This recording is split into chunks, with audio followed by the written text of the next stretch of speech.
l'an prochain. Et à propos d'environnement, gros plan sur le transport des matières nucléaires. Si le plutonium est généralement acheminé en convois exceptionnels et sous bonne garde, les déchets issus des centrales ou de produits médicaux sont eux transportés par camions.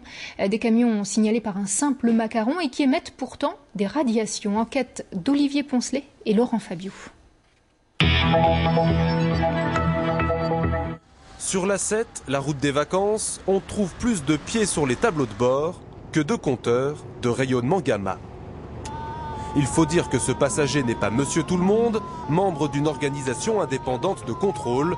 Ce n'est pas le paysage qui l'intéresse, mais les camions transportant des matières radioactives, car l'A7, c'est aussi la route des centrales nucléaires. Certains de ces véhicules transportent des matières qui émettent des rayonnements gamma qui sont très pénétrants. Là, on sent le rayonnement qui augmente légèrement.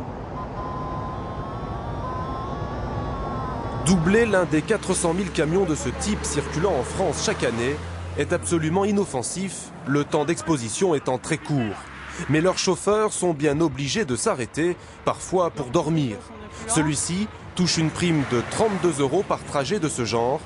Il doit toujours avoir son dosimètre avec lui. On a chacun le nôtre avec notre nom et tous les 3 mois il est envoyé dans un centre qui le contrôle et il vérifie la radioactivité. Mais bon, il n'y a jamais de souci. Vous transportez quoi? Oui, c'est pas un des plus irradiants. Non, c'est du matériel. Du matériel contaminé par quel genre d'éléments? Je peux pas vous dire, nous ce qu'on transporte, on ne sait pas à l'intérieur. Toujours en classe 7. En pleine conversation, un second camion, également radioactif, se gare juste à côté. 2700, 3600, 4000.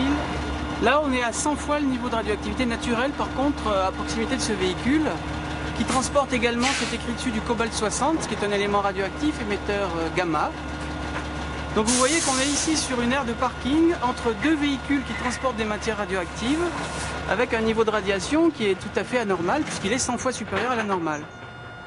Est-ce qu'il y a un risque sanitaire pour les gens qui, comme nous, là, passons à proximité? Alors, c'est une question d'accumulation de doses. On est certes dans le domaine des très faibles doses, mais accumulé sur l'année, ça peut conduire à des risques sanitaires qui sont non négligeables, voire inacceptables. Ces deux camions respectent pourtant la réglementation en vigueur pour le transport. Mais ces faibles doses augmentent, même faiblement, les risques de cancer. C'est ce que reflètent les recommandations internationales. Pour ce qui concerne le public, il peut être soumis à plusieurs sources d'exposition, mais au total, il ne doit pas recevoir plus que la limite publique qui est 1 millisievert par an. Et de toute façon, il faut se situer en dessous de cette limite aussi bas que raisonnablement possible. Car tout risque inutile, même faible, doit être évité. Mais pour cela, il faut être informé. Or, ce n'est pas le cas. Ce déménageur a garé son poids lourd juste à côté. Comme beaucoup de monde, il ignore que ce macaron égale radiation. Ah oui, d'accord. Ouais, mais je n'aurais pas vu. Finalement, une fois averti, il préfère repartir pour s'arrêter un peu plus loin. Football, le capitaine de l'Olympique lyonnais, Chris, sera absent des terrains pendant environ 6 mois. Le défenseur brésilien blessé samedi lors du match contre Toulouse souffre d'une rupture des ligaments du genou droit. Un coup dur pour l'OL, déjà privé de son gardien, Grégory Coupet, lui aussi blessé. Quand la soupe d'ortie et les salades de pissenlit reviennent au goût du jour, dans les Alpes de Haute-Provence, un botaniste propose des stages de gastronomie sauvage.